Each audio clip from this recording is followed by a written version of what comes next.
안녕하십니까. 이각범의 화정토론 제80회. 오늘은 싱가포르 북미 정상회담 1년 무엇이 달라졌나 하는 주제로 두 분 전문가분 모시고 토론해 보겠습니다. 지난번 하노이 선언 때 우리 정부에서는 굉장한 기대를 했습니다. 미북 연락사무소, 그리고 장기적인 외교관계 수립, 그리고 한반도 평화체제 구축을 위한 다단계 조치, 이런 것들을 다 하노이에서 이뤄낼 거라고 기대를 했었죠. 근데 말하자면 지금 말씀하신 것처럼 싱가포르 선언에서도 미북 공동선언이 나왔음에도 불구하고 그게 60점짜리밖에 안 되는데 왜 우리는 그 싱가포르 만남을 보고 다 된 것처럼 열광하고 있을까요? 사실 2월 초에 일본 기자들, 일본 전문가들이 서울에 와서 비공개 미팅을 할 때 일본 사람들의 반응은 굉장히 냉정했습니다.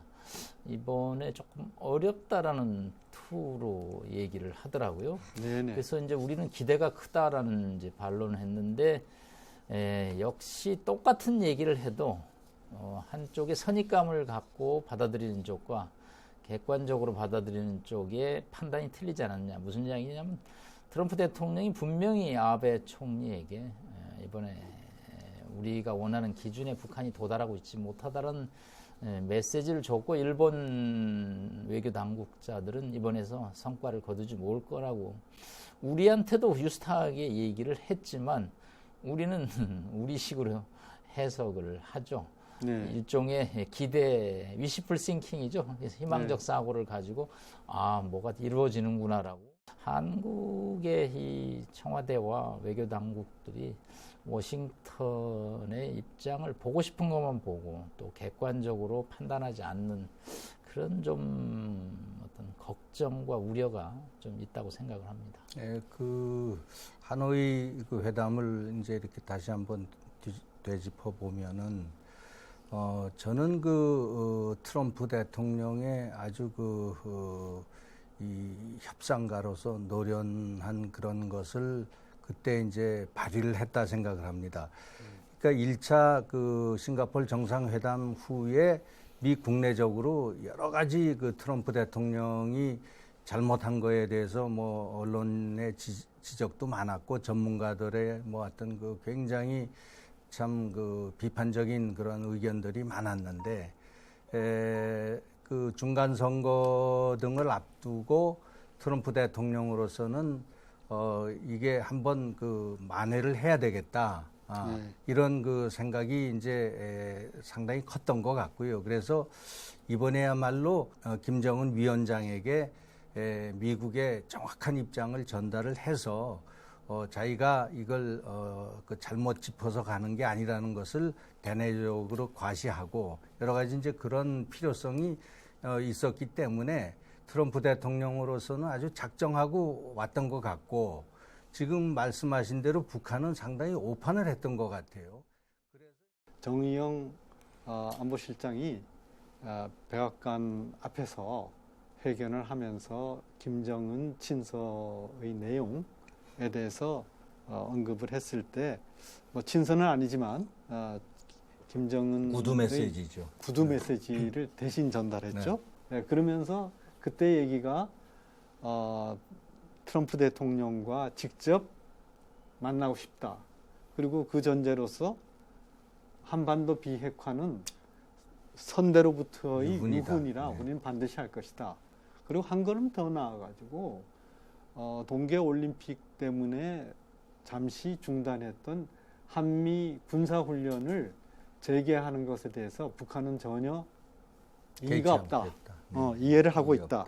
이것까지 얘기를 했거든요. 그러니까 북한이 비핵화를 위해서 완전히 이제는 열린 자세로 미국과 제로 베이스에서 회의할 수 있다. 이렇게 생각했습니다. 그리고 싱가포르 회담에서도 얘기를 했는데, 싱가포르 회담에서는 완전한 비핵화에 대해서 입장 차이가 있구나 하는 것을 이미 확인하고 그럼에도 불구하고 싱가포르 회담에서 선언을 했습니까? 아니면 그때도 그것에 대해서는 총론 찬성으로서 아주 환호하면서 그 구체적인 차이에 대해서는 몰랐습니까? 일단 뭐 북한이 늘 비핵화 의지를 과시할 때 써먹는 이 패턴과 용어가 선대의 비유운인데 저는 이제 그건 그만 좀 우리가 신경을 써야 될 거 아닌가. 그거 저희가 연구 차원에서 북한 문장에 찾아보면 많이 나온 문장인데 그건 흘러간 레파토리였고, 그러니까 비핵화 회담을 할 의지가 있다라는 거지 비핵화를 하겠다라는 의지하고는 그게 워딩이 틀린데, 저희는 미국하고 비핵화 회담을 하겠다 그러면 북한이 비핵화 하겠다는 걸로 생각을 늘 하거든요. 그렇지만 정상회담은 한 95% 실무자들이 만들어 놓고 5%가 현장에서 그렇죠. 사인하는 세레모니 성격이 강하죠. 왜냐하면 저희가 국제정치교육과서에서 실패하는 정상회담은 그거는 외교의 종말을 의미하기 때문에, 그거는 정상회담을 할 때는 반드시 타결을 목적으로 하기 때문에 개최 전에 실무자들이 진땀을 흘릴 수밖에 없는데 전혀 합의문 초안이 안 된 상태에서 이제 만났고, 그러다 보니까 어느 누구한테도 유리하거나 불리한 문장을 쓸 수가 없죠. 네. 미국과 북한은 상호 협력한다, 뭐 비핵화를 위해서 노력한다, 미군 유해 송환에 적극 협력한다. 그런 문장 합의문은 뭐 수도 없이 많은 합의문 문장이죠. 그러니까 뭐 있으나마나 하나만한 합의문을 갖고 갔죠. 그렇기 때문에 1차는 뭐 완전히 김정은의 위너 게임이었죠. 3.1절 기념사에서 문재인 대통령은 그 하노이 선언이 2월 28일 날 아주 극적으로 잘 나올 것으로 보고 3.1절 대통령 기념사에서 신한반도 체제 선언을 하려고 하였다 하는 것이 그 사전에 여러 언론에서 나왔습니다. 이거는 이제 공개된 비밀인데, 그럴 때 우리가 궁금했던 것은 그 신한반도 체제 선언의 주요 내용이 무엇이었을까 하는 거거든요. 우리 정부는 이제 아까 말씀드린 진공가에 뭐 소문까지 돌면서 성대한 준비를 해서 3월 1일 날 광화문에서 아까 이수님 말씀한 대로 신평화 체제를 선언하는데, 근데 이제 종전 선언을 하겠다라는 거죠. 그리고 뭐 북한과 미국의 적극적인 어떤 외교관계 수립을 나가고, 제재는 다 이제 하고, 남북 간의 경제 협력을 본격적으로 하고, 이제는 뭐 거칠 것이 없다라는 신한반도 시대라는 이제 그런 어떤 공연과 함께 이벤트를 준비를 했습니다. 그러나 끝나자마자 문재인 대통령 그 행사는 당연히 취소됐고 워싱턴에 갔습니다. 당신이 필요해서 왔기 때문에 우리 미국이 원하는 거를 한국도 어느 정도 수용해야 된다. 그러면서 1조 원가량의 무기 구매설이 이제 미국에서 발표가 됐는데, 저희 언론에는 뭐 그거보다는 남북 정상회담을 트럼프 대통령이 뭐 동의했다라는 식으로 변형된 발표가 있는데, 하노이 정상회담 이후에 문재인 대통령이 급히 미국을 갔을 때 남북 정상회담을 하겠다라고 트럼프 대통령한테 얘기하니까 트럼프 대통령이 그거 참 좋은 생각이다. 그런데 정상회담을 하거든 북한 김정은이 무엇을 생각하고 있는지 우리에게 정확하게 알려달라 그러지 않았습니까? 그 얘기는 지금 북미 양자의 중재자 역할을 한다고 그러면서 북미 양자로부터 양쪽의 생각을 정확하게 전달하지 못하지 않느냐 하는 그런 불신의 표현이 있지 않는가 하는 그런 생각이 들더라고요. 우리 같은 그 비외교 전문가의 입장에서는 어떻게 보세요? 뭐 우리의 그 희망 섞인 그런 것을 섞어서 늘 북한에 전달을 했고, 또 북한의 입장도 미국에 그대로 그것을 그 전달한다는 것은 굉장히 위험성이 많은 거거든요. 북한의 말은 뭐 여러 가지 각도에서 좀 짚어보고 분석을 해보고, 이게 이런 뜻이다. 그 북한 전문가들은 되게 압니다. 이제 그런데 그것을 그냥 북한의 그 선전적인 어떤 그 문구나 그 말하는 그런 것을 그대로 전달하게 되면은 이게 탈이 나는 겁니다. 네. 그렇게 안 되는 거고, 거기에는 뭔가 가시가 있는 거고, 또 여러 가지 문제를 많이 포함하는 내용인데, 뭐 아까도 우리 남 교수님 말씀하셨지만은 그 정우영 그때 특사가 이제 그 김정은 만나서 얘기한 것도 사실은 그걸 그대로 그걸 확신한다, 이걸 그 김정은의 얘기를 믿는다라면서 전달하는 거는 저는 굉장히 위험성이 컸다고 봐요.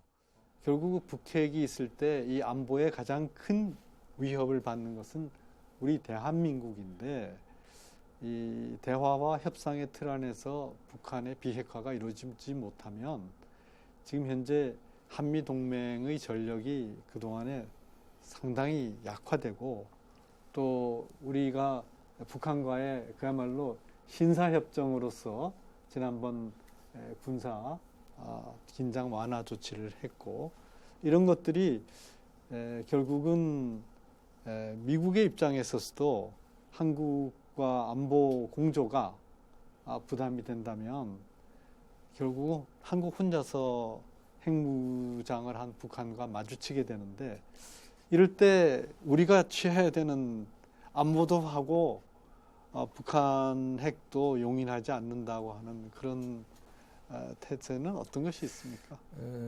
그래서 저는 지난번 그 남북 간의 군사 합의서가 좀 너무 성급했던 거 아닌가. 네, 그래서 네.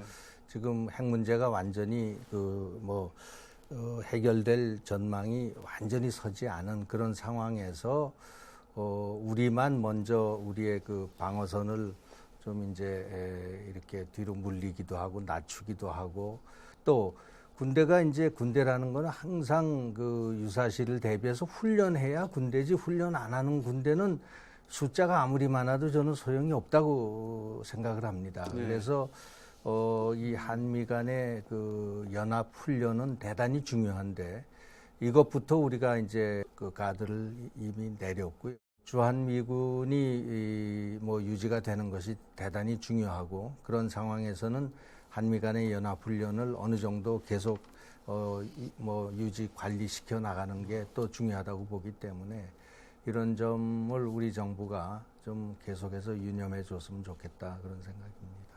지금 미중 무역 분쟁도 말씀하셨는데 아카일로에 있거든요.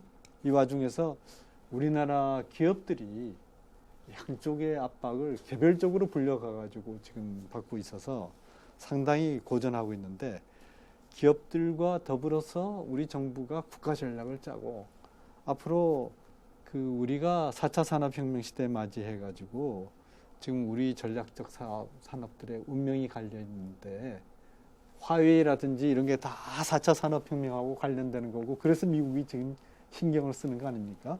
그러면은 우리는 어떤 대응을 해야 되겠습니까?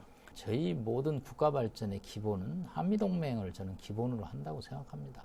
예. 그래서 동맹이 같은 곳을 바라보지 않으면 그거는 정말 동맹 이몽인가요? 그렇게 표현할 수 있죠. 예. 다른 곳을 바라보는 동맹은 그건 동맹이라고 말할 아니죠. 수가 없죠. 네.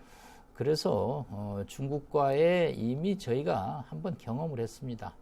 사드 배치 때문에 저희가 몇 가지 피해를 봤죠. 그러나 관광이라든가 여러 가지 한류라든가 타격을 받았지만, 이거에 대해서 또 애매한 태도를 취하면 저는 더 이상 한국의 레버리지가 사라진다고 합니다.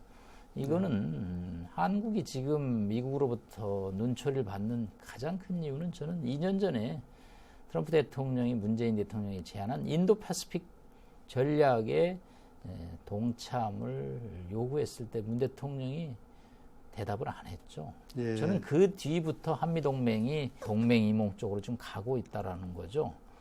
예, 철저하게 참여해야죠. 그래야 중국이 한국을 존중을 하죠. 존중을 하는 거죠. 네. 지금 미중 이 전쟁에 있어서 이 무역 전쟁을 바라보는 국내의 입장이 여러 이념적 축에서 달라지고 있습니다. 지난주 일본 경제신문에서는 그동안 미중 관계를 바라보는 한국의 자세가 마치 명청 세력 교대기에 해당된다고 생각하고 그동안에 세계 지배해오던 미국을 명에 비유하고 그리고 새로이 떠오르는 세력인 중국을 청에 비유해서 한국은 더 이상 명에 기대는 이 보수적 입장을 버리고 새로이 떠오르는 중국과 가까워야 된다는 새로운 진보적 입장이 힘을 얻어간다라고 했습니다. 근데 저가 개별적으로 사회경제사를 부전공으로 했던 사람으로서 제국의 흥망을 공부한 결과 흥하는 제국은 항상 혁신을 통하여서 새로운 세력을 넓혀갔고 망하는 제국은 혁신이 아니라 관료적 지배, 기존의 그 조직의 지배에 의해서 경직화되기 때문에 망했습니다.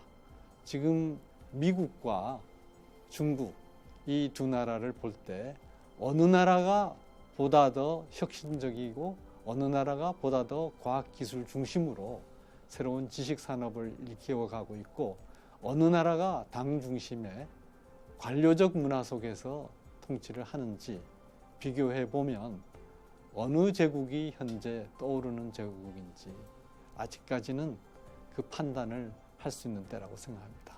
우리의 현명한 선택과 결단이 필요한 시점입니다. 감사합니다.